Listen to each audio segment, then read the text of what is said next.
वर्षाच्या लॉनमध्ये कामाख्या देवी समोर कापलेल्या रेड्याची शिंग पुरली आहेत। संजय राऊतांकडून गंभीर आरोप करत शिंदेंवर निशाणा साधण्यात आलाय।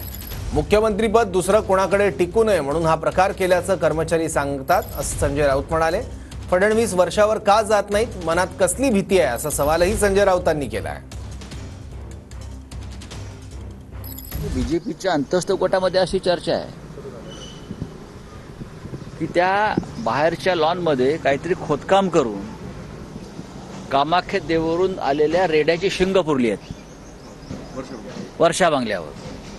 जे रेडे कापले असं तिथे चर्चा आहे, असं त्यांचेच लोक सांगतायत, असं तिकडला स्टाफ सांगतोय। हे खरं आहे की खोटं आहे, आम्ही का अंधश्रद्धेवरती विश्वास ठेवत नाही। आम्ही अंधश्रद्धा निर्मूलन कायदा मानणारे लोक आहोत। हे मुख्यमंत्रीपद कोणाकडे टिकू नये दुसऱ्या माणसाकडे, आम्ही सदैव असं तिकडला जो कर्मचारी वर्ग त्यांनी हे सांगतायत। मुख्यमंत्री पद रिकामा राहत आहे, त्याचं उद्या काहीतरी त्यातून उत्पन्न होईल। राज्याच्या मुख्यमंत्री पदाचं अधिकृत निवासस्थान आहे, प्रतिष्ठेचा विषय आहे। नक्की तिथे काय घडलंय, काय झालंय, कोणामुळे झालंय, मुख्यमंत्र्यांच्या मनात काय भीती आहे, बरं काय ते का अस्थिर आणि अस्वस्थ आहेत, हे महाराष्ट्राला समजायला पाहिजे ना। मुख्यमंत्री काम करतायत, आम्ही कुठे म्हणतो नाही करत।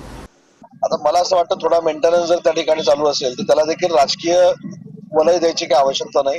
मला असं वाटतं तुम्ही सकाळी 9 वाजता मुलाखत घेणं बंद केलं ही काळू यादी पण बंद होईल। त्यामुळे त्यांचं एवढं किती मनावर तुम्ही घेता, महाराष्ट्राच्या जनतेनं मनावर घेतलं नाही म्हणून आमचे 80 पैकी 60 निवडून आले नाही। त्यांची जादू दम असेल त्यांनी करत राहावं ना। ते जर अंधश्रद्धा पाळत असतील, ते कोकणातलेच आहेत ना, ते कोकणातलेच आहेत त्याच्यामुळे त्यांच्याकडे तशी जर काय ताकद असेल तर त्यांनी जादू करत राहावं आणि आम्ही आमच्या पुरोगामी विचाराने ती जादू मोडून काढू।